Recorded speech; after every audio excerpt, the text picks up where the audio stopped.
Fechemos os nossos olhos. E assim, Mestre amigo Jesus, cá nos encontramos, esse grupo de amigos queridos, para estudarmos duas obras tuas e que possamos, através da Gênese e das obras póstumas, internalizar esses teus ensinamentos, tendo a vontade firme de colocá-lo em prática no nosso dia a dia. Intui a nossa irmã Conceição, a todos nós aqui presentes, que a tua paz, que a tua luz nos envolva e que tu sempre esteja conosco, amigo Jesus, hoje e sempre, que assim seja. Assim seja. Vamos lá então? Então, nós vamos hoje finalizar o estudo do livro A Gênese. Nós vamos começar com a Gênese, e vamos dar continuidade, porque é um texto, é praticamente essa abordagem aqui, uma palestra de Allan Kardec. Nós vamos ter algumas paradas para comentário, mas é uma linha de raciocínio só. Eu digo, nós vamos dar continuidade, vamos finalizar esse texto hoje, porque não dá para quebrar. Então é uma palestra onde ele vai falar, vai concluir, é uma conclusão dos tempos são chegados. Aonde ele deixa muito claro nessa abordagem dele, que é muito comum nós acharmos que é a doutrina espírita que vai dominar. Não, não é, é a verdade. É a verdade que está surgindo. Então os tempos são chegados, é a verdade chegando dentro de cada coração. É a humanidade terrena sentindo necessidade de espiritualizar-se. Nós vamos observar hoje algumas novelas o termo vou reencarnar. Nós vamos achar até mesmo o Maurício, que faz a Mônica, a turminha da Mônica, ele já abordando, desencarnei de medo, não é morri de medo, desencarnei de medo. Então nós começamos a observar as pessoas, elas estão mais familiarizadas e já estão com mais lucidez para entender a verdade da própria vida, essa continuidade, a existência de Deus. Então esses são os tempos são chegados. Hoje nós vamos observar a sociedade sentindo necessidade de fazer a caridade. Hoje nós já temos várias casas com serviço social de forma gratuita, voluntários, coisas que há 200 anos atrás, há 100 anos atrás, ninguém ouvia falar nisso. Os tempos são chegados, é uma mudança interior, ao qual nós estamos estudando ao longo do estudo da Gênese, é essa mudança interior. Então é muito comum nós acharmos que os tempos são chegados, vai haver um grande cataclismo que vai mudar. Não é assim. Ficou bem claro que essa é uma mudança interna. Então é o humano, o ser humano, contribuindo para. E esse processo da separação do joio e do trigo. Então esse texto é muito bom, muito rico. Espero que possamos aproveitar bastante. Bora lá? Então nós estamos no último capítulo da Gênese, capítulo 18, item 16, tá bom? É a continuidade da abordagem do professor Denisard, Allan Kardec, falando os tempos são chegados. Com a ideia de que a atividade e a cooperação individuais na obra geral da civilização se limitam à vida presente, que antes a criatura nada foi e nada será depois, em que interessa ao homem o progresso posterior da humanidade? Se tudo é o agora, se não tem nada antes, se não tem nada depois, por que me interessa o progresso? O que me interessa se a Terra vai progredir, se eu não vou estar aqui? Vamos nos preocupar com o futuro. Que futuro? Eu tenho só mais 2, 3 anos de vida, eu já estou com 90. Você está entendendo? Essa abordagem é a abordagem de uma só existência. Que lhe importa no futuro que os povos sejam mais bem governados, mais felizes, mais esclarecidos, melhores uns para com os outros? Visto que de tudo isso ele não deverá tirar nenhum proveito, não fica perdido para ele todo o progresso? De que lhe vale trabalhar para os que virão depois dele, se nunca lhe será dado conhecê-los? Se são criaturas novas que, por sua vez, pouco depois voltarão ao nada? A ideia é materialista. Sob o domínio da negação do futuro individual, tudo forçosamente se amesquinha às insignificantes proporções do momento e da própria personalidade. Mas, ao contrário, que amplitude dá ao pensamento do homem a certeza, e ele grifou a palavra certeza, a certeza da perpetuidade do ser espiritual, que é de mais racional, de mais grandioso, de mais digno do Criador, do que a lei segundo a qual a vida espiritual e a vida corpórea são apenas dois modos de existência, espiritual e corporal, que se alternam para a realização do progresso, que é de mais justo, de mais consolador do que a ideia de estarem os mesmos seres a progredir incessantemente, primeiro através das gerações de um mesmo mundo, depois de mundo em mundo até a perfeição, sem solução de continuidade. Todas as ações têm então uma finalidade, porque trabalhando para todos, cada um trabalha para si e reciprocamente. De sorte que nunca se podem considerar estéreis os progressos individual e coletivo. Tal progresso aproveitará as gerações e as individualidades futuras, que não virão a ser outras senão as gerações e as individualidades passadas, em mais alto grau de adiantamento. Quem é o futuro senão nós mesmos, que vamos retornar, que estamos nesse processo? Os demais globos também contribuindo, porque nós estamos sempre migrando de um planeta para o outro, se necessário. Os planetas são solidários. 17, continua Kardec. A fraternidade deve ser a pedra angular da nova ordem social. Olha aí, a fraternidade é a pedra angular. Mas não há fraternidade real, sólida e efetiva, se não se apoiar sobre a base inabalável. Essa base é a fé. Não a fé em tais ou quais dogmas particulares, não é crença, gente. Nós não podemos mais olhar para a fé como crença, mas começarmos a perceber a fé como uma ação minha de fidelidade a Deus. Fidelidade na condição de confiar, me entregar.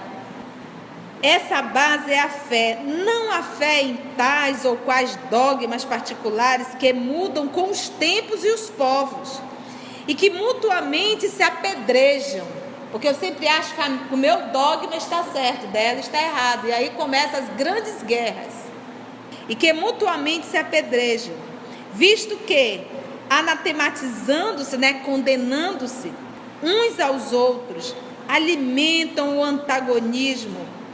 Mas a fé nos princípios fundamentais que todos podem aceitar, é essa fé que ele convida. Qual é? Deus, a alma, o futuro, o progresso individual e indefinido. Indefinido por quê? Porque o progresso é infinito. Nós nunca estaremos num ponto de dizer, pronto, progrediste tudo, agora já está bom. É isso aí. Chegou no topo. Não existe. Porque eu nunca vou conseguir me igualar a Deus. Então eu nunca vou parar de aprender. Eu nunca vou parar de crescer. E eu nunca vou morrer. É infinito. Então quando nós estudamos na escala espírita, nós vamos pregar a primeira, que é o espírito puro. E nós achamos que ali já é o topo. Não é. Só começa a ficar bom quando nós chegamos na primeira. Porque até então, nosso trabalho é de menino pequeno. O que nós estamos aprendendo aqui é alfabetização, gente. Atenção, cuida do coleguinha, ama o coleguinha, não bate no coleguinha, divide o lanche com o coleguinha, não puxa o cabelo do coleguinha, ajuda o teu irmão. É essa a lição, gente, que nós estamos aprendendo. Não fica de mal com o coleguinha. É isso. Isso é lição de gente pequena ainda. Então, quando nós chegarmos ao ponto de espíritos puros, aí é um novo progresso. Começamos a entrar na fase adulta espiritual. Então, isso aqui, esses títulozinhos, isso é brincadeira para menino. E isso já faz com que a gente fique com o nariz empendurado para frente. Grande coisa. É o menino que você diz assim, vamos ver quem acaba primeiro, né? Aí ele vai lá, ele toma até da tua mão, que ele quer ser o primeiro. É essa a maturidade ainda da sociedade. É esse nível ainda, infantil. Então, esse processo de evolução é infinito. É isso, por isso que Kardec coloca aqui. O progresso individual indefinido, a perpetuidade das relações entre os seres, perpetuidade. Quando todos os homens estiverem convencidos de que Deus é o mesmo para todos, de que esse Deus soberanamente justo e bom, nada pode querer de injusto. É muito comum acontecer a desgraça, eu questiono quem? Deus. Por que Deus permite isso? Por que Deus está fazendo com que isso aconteça comigo? Uma das características de espírito inferior é a rebeldia a Deus. É a revolta contra Deus. Isso aí é uma característica bem gritante de espíritos rebeldes. Ele questiona logo a Deus. De que esse Deus soberanamente justo e bom, nada pode querer de injusto. Que o mal vem dos homens e não dele. Todos se considerarão filhos do mesmo Pai. E se estenderão, tudo no futuro, né? As mãos uns aos outros. É essa fé que o Espiritismo faculta e que doravante, a partir de agora, será o eixo em torno do qual girará o gênero humano. Será o eixo. Quaisquer que sejam os cultos e as crenças particulares. Então, aonde quer que você possa estar inserido a nível religioso, dentro da tua religião, o eixo será esse. É essa a fé que o Espiritismo faculta, que proporciona, e que doravante, a partir desse momento, será o eixo em torno do qual girará o gênero humano, quaisquer que sejam os cultos e as crenças particulares. Qual é o eixo? Deus, a existência da alma, a certeza do futuro, o progresso individual infinito, a perpetuidade das relações entre os outros. Porque eu não tenho um relacionamento só com a minha mãe e meu pai agora, depois ele desencarna, acabou tudo. Não, existe uma perpetuidade. É para sempre. Se há afinidade, é para sempre. Não vai acabar. Vamos para o 18? O progresso intelectual realizado até o presente, nas mais vastas proporções, constitui um grande passo. Olha aí, o progresso intelectual constitui um grande passo e marca uma primeira fase no avanço geral da humanidade. Primeira fase. Mas que, sozinho, é impotente. Sozinho o quê? Progresso intelectual. Sozinho ele é impotente. É impotente para regenerá-la. Regenerar quem? A Terra, a humanidade. Enquanto for dominado pelo orgulho e pelo egoísmo, o homem se servirá de sua inteligência e dos seus conhecimentos para satisfazer as suas paixões e aos seus interesses pessoais. É por isso que ele os aplica em aperfeiçoar os meios de prejudicar os semelhantes e de os destruir. Aplica a inteligência para isso. No estudo passado, nós trouxemos o material da Revista Espírita, se não me falha a memória, foi da Revista Espírita, em que cita lá a Ilha Maurício. O que houve na Ilha Maurício? Eles tiveram uma febre, aquilo foi tomando uma proporção maior, o medicamento era um valor irrisório. Quando começou a existir, a iniciar já uma epidemia, gente, o valor do medicamento foi lá para cima. Isso é o quê? Egoísmo, orgulho, vaidade. Essa é a raça humana. Você imagina, você sabendo que a vida do teu irmão está nas tuas mãos, tu vai e sobe o preço do medicamento. Isso não mudou hoje, não. Ainda está da mesma forma. Medicamentos que salvam a vida do ser humano é caríssimo. Então aproveita sempre o seu conhecimento para satisfazer o quê? As suas paixões e os seus interesses pessoais. Quando a criatura desenvolve só o intelectual, ela tende a deixar o moral para trás e dificilmente o moral acompanha. Quando a criatura desenvolve muito a inteligência, a intelectualidade, ele começa a se sentir Deus. Ele começa a se sentir Deus. Acha que o mundo tem que girar em torno dele. Dificilmente, o trabalho dele será muito maior. Agora, quando a criatura consegue fazer esse processo de desenvolver intelectual e esse desenvolver moral paralelo, a evolução é mais rápida, menos dolorosa, mais firme. Lembra que a sociedade terrestre não serve de parâmetro para a sociedade do universo. Lembra sempre disso. O grupo que está aqui é o grupo lá da parábola de Adão e Eva. Foram os que desobedeceram às leis.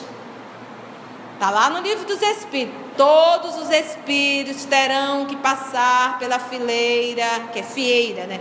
Do mal. Resposta é bem clara. Do mal, não. Da ignorância.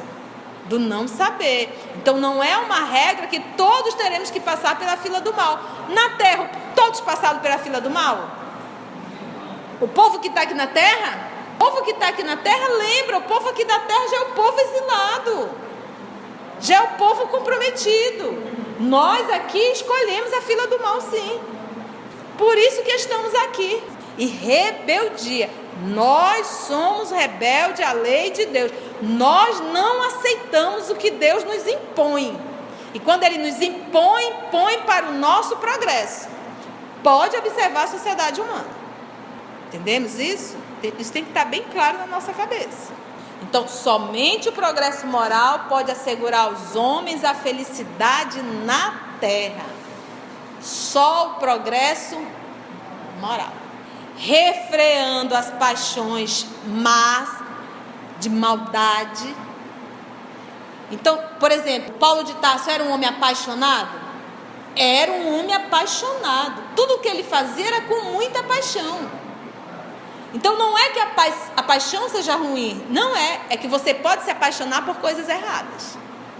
Falar com paixão, trabalhar com paixão, defender com paixão, por situações, por escolhas verdadeiramente moralizadas, isso é uma maravilha. Mas uma paixão por algo imoral, o prejuízo é grande. Por isso que ele colocou aqui, refreando as paixões más.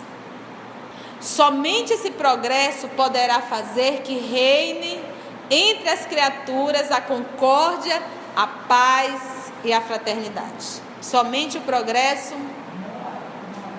Será ele o progresso moral que derrubará as barreiras que separam os povos, que fará que caiam os preconceitos de casta, né, de raça. O grupo daqui é o melhor do que o grupo de lá. A nacionalidade, não existe isso.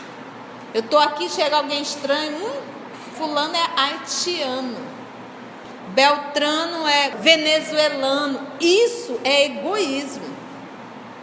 Ele é meu irmão. nascido e originado do mesmo Pai. Então, o espírito moralizado, ele não tem essa mediocridade. Entendeu? Se isso vai em nossa alma, nós temos que fazer uma reflexão. Isso é mediocridade ainda. É haitiano. Só esse povo venezuelano que estão aqui. Gente, onde é que está o que nós estudamos? Pai nosso que estás no céu. A divisão do sul, do norte, do nordeste, esse preconceito que o nosso irmão do sul ou do sudeste pode fazer com o nome do nordeste ou do norte. O preconceito do pessoal do norte com o povo do nordeste. Isso tudo mostra o quê? Infantilidade da sociedade humana. Essa falta realmente de entender que somos filhos do mesmo Pai. E nós estamos falando do mesmo país. E nós espíritas não paramos para pensar, se os nossos irmãos haitianos vieram parar aqui, isso tem um propósito. Então nós não percebemos. E a minha função como cristã é receber não só ele, como qualquer um. Não é, meu irmão? Por que sempre eu estou olhando para o outro como se fosse meu inimigo, meu concorrente, seja lá o que for? Dentro de uma empresa nós trabalhamos dessa forma. Os diretores, é como se estivessem em guerra, os diretores e os operários. Em casa, o próprio pai vai começando a colocar um filho contra o outro. Tá vendo, Antônio? A nota dele é melhor do que a tua. Tu é burro. E aí o que o pai e a mãe vai fazendo? Já criando entre os irmãos uma animosidade muito grande. Por que a tia está trazendo esse material? Para nós percebermos o quanto nós somos ainda o quê? Inferiores. E queremos ser a rainha da cocada preta. Somente o progresso moral pode assegurar aos homens a felicidade na terra, refreando as paixões más. Somente esse progresso poderá fazer que reine entre as criaturas a concórdia, a paz e a fraternidade. Será ele que derrubará as barreiras que separam os povos, que fará que caiam os preconceitos de casta e se calem os antagonismos de seitas, partidos, ensinando os homens a se considerarem irmãos e a se auxiliarem mutuamente e não destinados a viver uns à custa dos outros e se auxiliarem mutuamente. A gente vê isso dentro do lar. Como é bom dentro de um lar onde cada um sabe fazer a sua parte, onde absolutamente nenhum abusa do outro. Enquanto um trabalha, o outro também trabalha, não fica dormindo, roncando em cima do sofá, que isso irrita qualquer ser humano normal. Então, dentro de um lar, essa sociedade menor, se cada um faz a sua parte, se cada um contribui, vamos almoçar? Vamos, todos vamos contribuir? Vamos, todos vamos. É tão legal, termina o almoço, um pega isso, um pega aquilo, outro enche, outro limpa, outro varre. Daqui a pouco está tudo arrumadinho, vão para cada um para o seu quarto. Isso é respeito, um para com o outro. Agora você senta, come, levanta, se enfia no quarto e deixa para o idiota lavar, limpar. Isso é imaturidade, isso é abuso. E esse ser humano é assim em sociedade. Se houver alguém para fazer, vai fazer a questão de cruzar o braço e ficar olhando. Em tudo. O que faz em casa vai fazer na rua. Então isso começa na educação doméstica. Por isso que às vezes é muito bom não termos funcionário doméstico, para educar melhor os nossos filhos e para nos educar como ser humano. O Mahatma Gandhi tinha uma frase que ele dizia: o homem que se levanta da mesa sem tirar o próprio prato que comeu mostra a sua semelhança com o reino animal. Porque o animal come e tudo deixa lá, porque ele tem pata, não tem mão. Um ato simples. Então a moral será ainda o progresso moral secundado, seguido então pelo progresso da inteligência, que confundirá os homens numa mesma crença fundada nas, olha aqui qual é a crença? Verdades eternas. Então, por isso a frase, o espiritismo não é a religião do futuro, não é isso, isso é seita, mas é o futuro de todas as religiões, porque é o estudo do quê? De verdades eternas. Reencarnação não é crença, é lei. Comunicabilidade dos espíritos não é crença, é lei. Ação e reação não é crença, é lei. É verdade. E verdade é eterna, porque não vai passar. São leis, porque todas as leis divinas são leis o quê? Imutáveis e eternas. Então o futuro é esse. Porque chegará um momento que não tem mais como negar. Não tem, é óbvio. Então é essa aqui, olha. Crença fundada nas verdades eternas, não sujeitas a controvérsias e por isso mesmo aceitas por todos. Durante muitos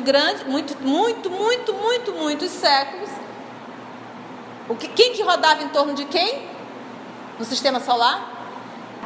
O Sol girava em torno da Galileu Galilei só não perdeu a cabeça porque negou.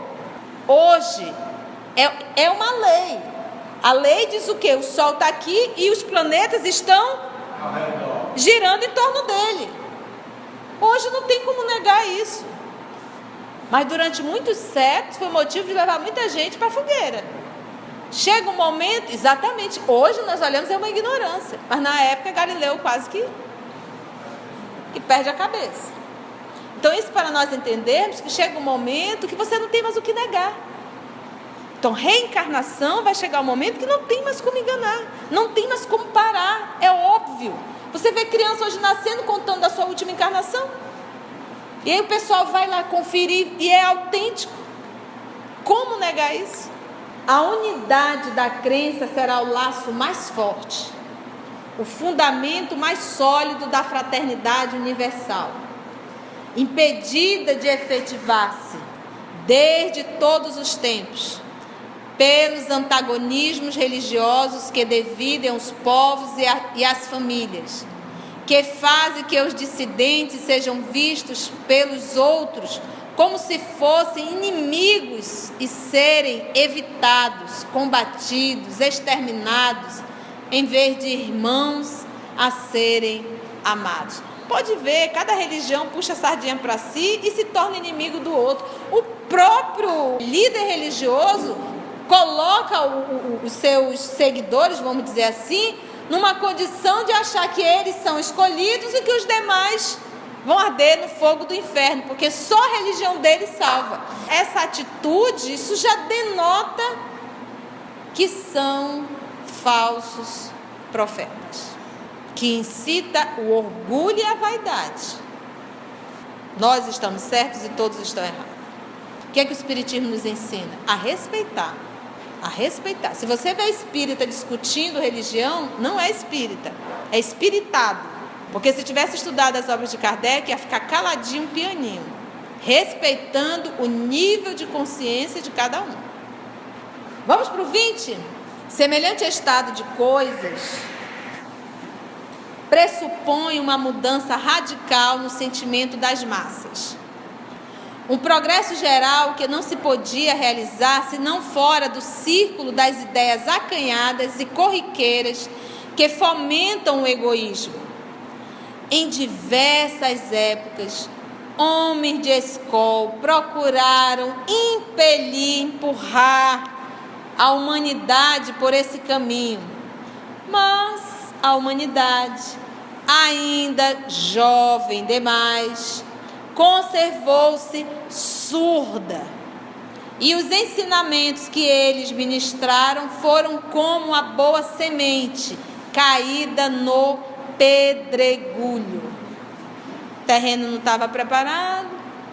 Hoje a humanidade está madura para lançar o olhar a alturas antes nunca entrevistas, a fim de nutrir-se de ideias mais amplas e compreender o que outrora não compreendia.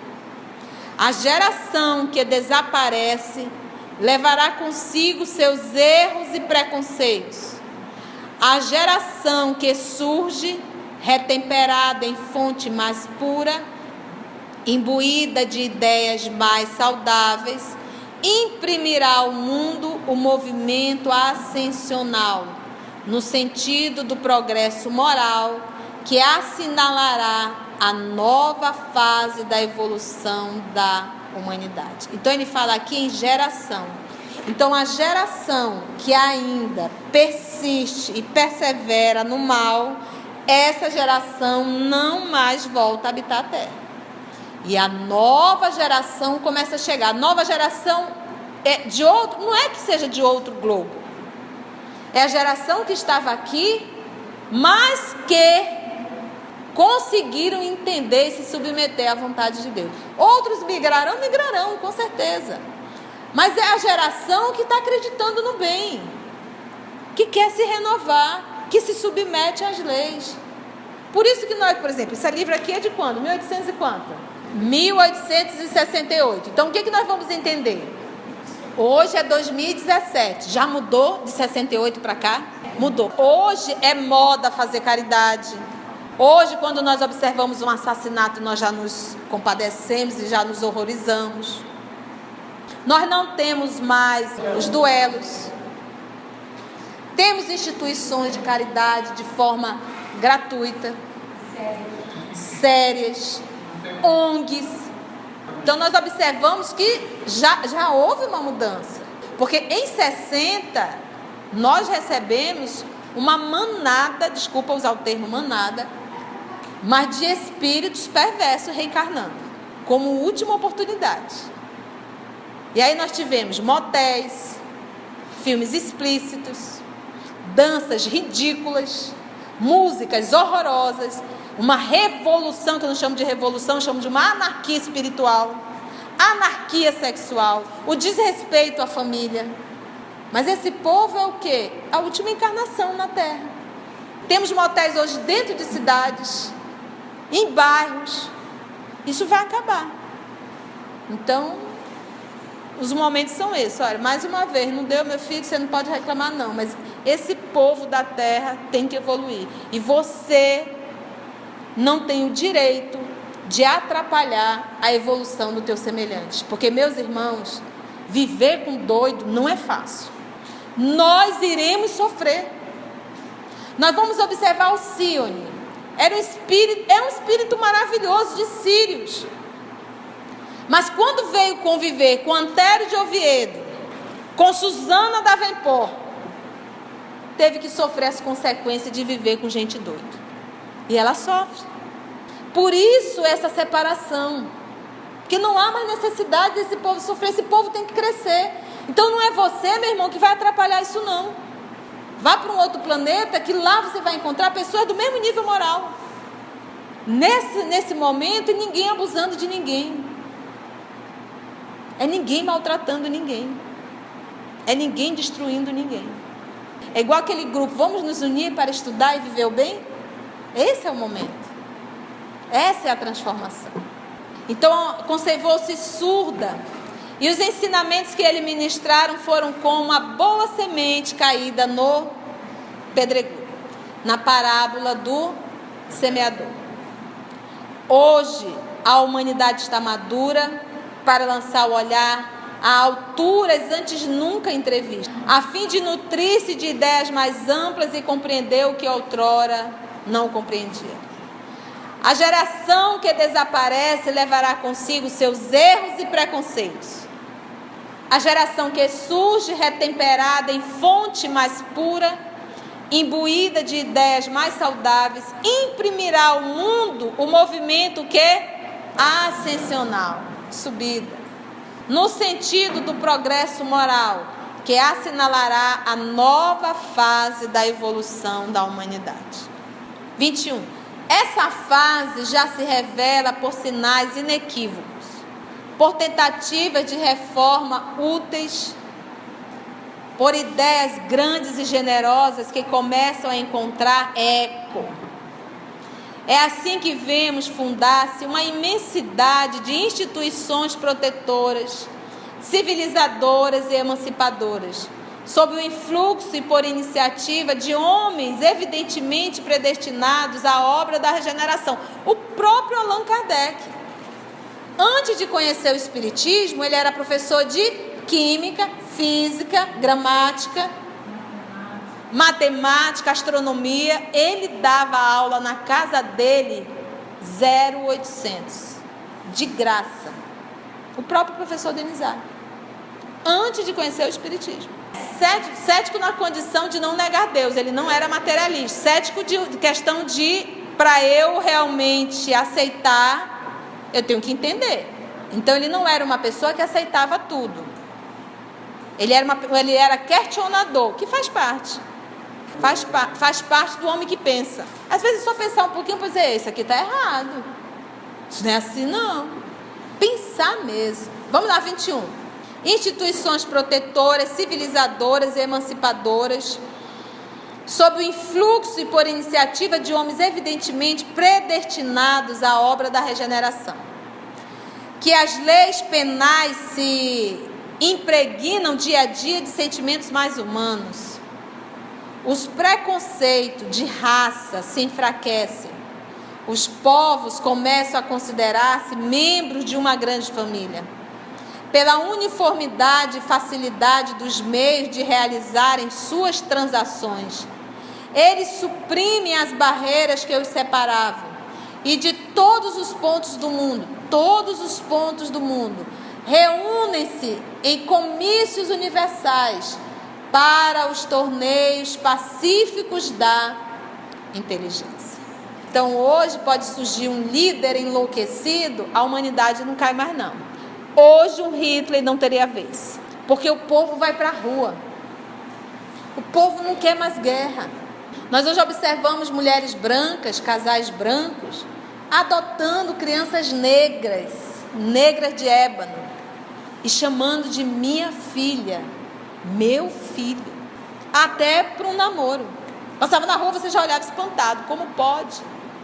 Falta, porém, a essas reformas uma base que lhes permita desenvolver-se, completar-se e consolidar-se.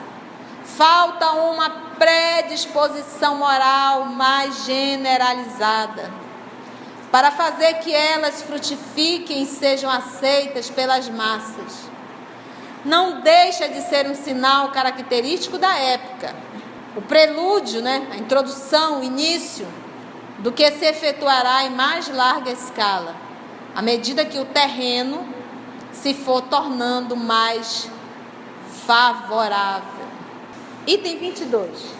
Um sinal não menos característico do período em que entramos é a reação evidente que se opera no sentido das ideias espiritualistas, na repulsão instintiva que se manifesta contra as ideias materialistas.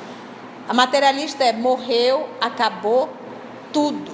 Hoje, quando alguém diz sou materialista, eu digo, o que é ser materialista para ti? A pessoa fala, não sabe nem o que está falando, porque é um ignorante quase sempre, não sabe nem o que está falando. Se tu for falar um pouquinho de física, a pessoa não sabe nem o que é. Como é que ela pode dizer que é materialista? Ela nem conhece a física. Então hoje a sociedade já não aceita, mas ela sabe que vai para algum lugar. Tanto é que quando chega na idade final, 90, 85, a pessoa já começa a se preocupar. E agora? Está chegando a hora. Vou prestar conta. Ele diz: o espírito de incredulidade que se apoderara das massas, ignorantes ou esclarecidas, e as levava a rejeitar com a forma a própria substância de toda a crença, parece ter sido um sono, a cujo despertar se sente a necessidade de respirar um ar mais vivificante. Involuntariamente, lá onde o vácuo se fizera, procura-se alguma coisa, um ponto de apoio, uma esperança. Se supusermos a maioria dos homens imbuída desses sentimentos, poderemos facilmente imaginar as modificações que daí resultarão para as relações sociais. Todos terão por divisa, qual é? Caridade, fraternidade, benevolência para com todos, tolerância para todas as crenças. É a meta para a qual tende, evidentemente, a humanidade, sendo esse o objeto de suas aspirações, de seus desejos, sem que, entretanto, ela perceba claramente por que meio as haverá de realizar. Ensaia, tateia, mas é detida por muitas resistências ativas, ou pela força de inércia dos preconceitos, das crenças estacionárias e refratárias ao progresso. É preciso vencer tais resistências, e essa será a obra da nova geração. Quem acompanhar o curso atual das coisas reconhecerá que tudo parece predestinado a lhe abrir caminho. Ela terá por si a dupla força do número e das ideias, e além disso, a experiência do passado. Meus irmãos, quando nós vamos estudar um pouquinho sobre religião, as grandes guerras foram movidas em nome da religião, em nome de Deus. A Inquisição, que não foi só católica, foi também protestante. As cruzadas, em nome de Deus. Mas hoje nós já não acompanhamos mais isso de uma forma tão ostensiva quanto no passado. Hoje há uma certa tolerância religiosa. Você já respeita. Quando alguém vem para me falar da Umbanda ou do Candomblé, criticando, eu já olho e digo, você não conhece nenhum Candomblé, nem a Umbanda, e muito menos o Espiritismo, porque você está avaliando como se fosse uma coisa só. Então você não tem direito de falar daquilo que você não conhece. Vamos respeitar os nossos irmãos da Umbanda, vamos respeitar os nossos irmãos do Candomblé, vamos respeitar os nossos irmãos espíritas, vamos respeitar os nossos irmãos católicos, vamos respeitar os nossos irmãos budistas, vamos respeitar os nossos irmãos protestantes, vamos respeitar os nossos irmãos do islamismo, os judeus, os muçulmanos. Temos que aprender. Eu não tenho direito de criticar Maomé. Eu tenho que respeitar, porque é um direito que cabe a cada um. E eu não posso julgar. Eu não tenho esse direito. Não tenho.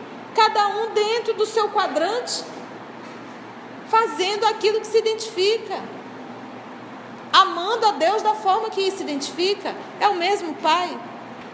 É preciso vencer tais resistências, e essa será a obra da nova geração. Último capítulo, eu vou repetir. Quem acompanhar o curso atual das coisas reconhecerá que tudo parece predestinado a lhe abrir caminho.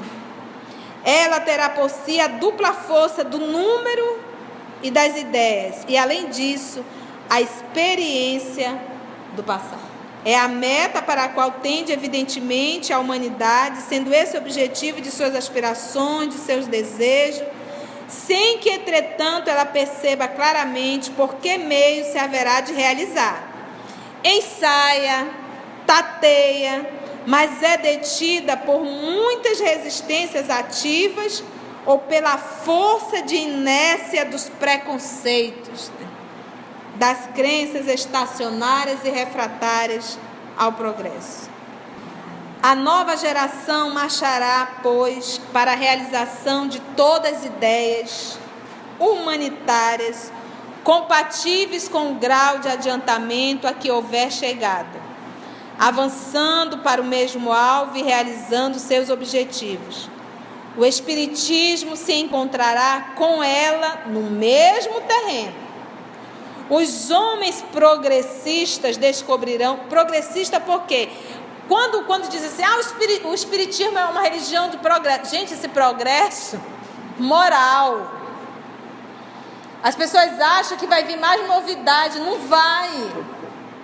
Lembra que quando chega uma revelação, é mais 2000 anos para chegar a outra. Para processar. Até hoje nós não processamos o decálogo. Honra teu pai e tua mãe, 4 mandamentos. Hoje eu ainda deixo meu pai e minha mãe sozinhos, abandonados. Não matarás, continuo matando. Não rouba, estou roubando. Não deseje a mulher, o asno, a casa do próximo, continuo desejando. Que é a inveja. Então, se eu não conseguir aprender nenhum decálogo, 3.600 anos. Jesus, 2.000, ainda não. Chegou a terceira revelação, ainda estou processando, já quero mais novidade? Nós temos que estudar o que tem e viver. Então esse progresso aqui é moral. Os homens progressistas descobrirão nas ideias espíritas uma poderosa alavanca e o espiritismo achará nos novos homens espíritos inteiramente dispostos a acolhê-lo. Dado esse estado de coisas, o que poderão fazer os que pretendam opor-se a ele, ao progresso? Finaliza esse momento Kardec dizendo assim: o espiritismo não cria a renovação social. A madureza da humanidade é que fará dessa renovação uma necessidade. Pelo amor de Deus, aprende isso aqui. O espiritismo não cria a renovação social. Você vê muito espírita pregando isso. A madureza da humanidade é que fará dessa renovação uma necessidade. Pelo seu poder moralizador, por suas tendências progressistas, pela amplitude de suas vistas, pela generalidade das questões que abrange, o espiritismo, mais do que qualquer outra doutrina, está apto a auxiliar esse movimento que acontece. Esse movimento que começa a acontecer, estou junto. Eu já estudei isso, é isso mesmo. Ele estará apto a isso, a auxiliar. Vamos tirar essa ideia da cabeça que o espiritismo é a religião que vai salvar a humanidade. Não é isso. Porque a lei que nós estamos estudando aqui é a lei que o povo está estudando lá antes de reencarnar. Que são leis universais. São irmãos que estão vindo, inclusive, de outro planeta, trazendo essas leis que são universais. Cuidar do teu irmão, respeitar teu irmão, isso é um ato. E se submeter à lei de Deus, isso é uma lei. Espírita vai estudar, tem uma interpretação equivocada e começa a divulgar que o espiritismo vai salvar o mundo. E ele deixa aqui bem claro que não, olha, o espiritismo não cria a renovação social, não é ele que está criando. A madureza da humanidade é que fará dessa renovação uma necessidade. A necessidade de evoluir, de se moralizar, de auxiliar, de cuidar do seu irmão. Pelo seu poder moralizador, por suas tendências progressistas, pela amplitude de suas vidas, pela generalidade das questões que abrange, o espiritismo, mais do que qualquer outra doutrina, está apto, a palavra aí secundar é auxiliar. Auxiliar o movimento regenerador. Por quê? Por isso, ele é contemporâneo desse movimento. Esse movimento de renovação que está acontecendo. Quem é que é contemporâneo? A terceira revelação chegou exatamente nesse momento. Porque essa religião está apta a dizer, estamos juntos. É esse movimento mesmo que tem que ser feito. Eu não posso mais me enfiar dentro de uma igreja, ficar louvando, gritando, batendo palma. Obrigado, Senhor, valeu, Senhor. Aí dei o dízimo, pronto. Quitei meu débito da semana. Isso de nada vale se para o meu dia a dia eu não for um ser humano melhor, mais humano. Mas não é o espiritismo, que é como ele coloca aqui, que é o precursor disso, para acompanhar o que já está acontecendo. A evolução, que é o que ele diz aqui, olha. A madureza da humanidade é que fará dessa renovação uma necessidade. Tem que ter. Então, o espiritismo está me dando... Por isso é que o espiritismo é contemporâneo dessa renovação que está acontecendo. Olha, por que o espiritismo é... Kardec, porque o espiritismo é contemporâneo desse movimento todo de renovação. Está acontecendo a renovação, ele só vem nos auxiliar a acompanhar o movimento de regeneração. O movimento de regeneração. Por isso é que ele diz, olha... O espiritismo, mais do que qualquer outra doutrina, está apto a auxiliar o movimento regenerador. Por isso, ele, o espiritismo, é contemporâneo desse movimento. Surgiu no momento em que podia ser útil, visto que também para ele os tempos são chegados. Se tivesse o espiritismo vindo mais cedo, teria encontrado obstáculos insuperáveis. Então o espiritismo chegou na Terra no momento exato. terreno estava pronto para essa semente. Teria inevitavelmente sucumbido, porque os homens, satisfeitos com o que tinham, ainda não sentiriam falta do que ele, o Espiritismo, lhes traz. Hoje, nascido com as ideias que fermentam, encontra o terreno preparado para recebê-lo. Os espíritos cansados da dúvida e da incerteza, horrorizados com o abismo que se lhes abre à frente, o acolhem como uma âncora de salvação e suprema consolação. E como essa doutrina consola. Uma alma nobre, amiga, querida, amor da tua desencarne, tu saber que ela está viva, que vocês vão se reencontrar, tu saber que tudo aquilo que tu aprende não vai ser jogado fora, que tu nunca morre, que a enfermidade do teu corpo é a purificação para a tua alma, porque a melhor coisa que pode existir para muitos de nós é a enfermidade, porque ela purifica a alma. Então, por que essa necessidade de, dentro da doutrina espírita, abordado por colegas que estão dentro da medicina, abordarem tanto a cura do corpo, deveria estar sendo abordada a cura da alma, mostrando o corpo como resultado da alma, mostrando que a melhor coisa que pode existir para frear os nossos impulsos são as enfermidades? Ainda não entendemos. 26. Certamente o número de retardatários ainda é grande. Mas que podem eles contra a onda que se levanta, se não atirar-lhe algumas pedras? Essa onda é a geração que surge, ao passo que eles somem com a geração que vai desaparecendo todos os dias a passos largos. Até lá, porém, eles defenderão o terreno palmo a palmo. Eles, os inimigos. Haverá, aqui eu poderia chamar os demônios. Porque demônio nada mais... O conceito é o quê? Inimigos, adversários. Até lá, porém, eles defenderão o terreno palmo a palmo. Haverá, portanto, uma luta inevitável, mas desigual, porque é a do passado decrépito a cair em frangalhos contra o futuro juvenil. Ou seja, um velho tentando lutar com um jovem que está chegando. Será a luta da estagnação contra o progresso. O povo que não quer mudança, né? Da criatura contra a vontade do Criador. Mais uma vez a rebeldia. Pois os tempos marcados por Ele, por Deus, são chegados. Então agradecemos ao nosso Senhor Jesus por mais essa atividade. Até o nosso próximo encontro.